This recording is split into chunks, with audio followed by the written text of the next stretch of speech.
So what we're going to look at is a unique way to design with long structural elements that bend and twist along the surface of an assembly. So we're going to recreate these stringers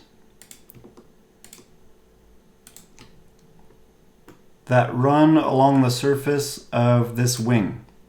There's a better way to do this that produces better results in a way that's, first of all, very compact. So you can see in this feature manager tree, all these stringers are done in minimal steps. And the other thing is that the way to accomplish this with this wrap feature, the way the wrap lays these stringers along the surface is a natural way in which they can be installed. So that's what we're going to take a look at today.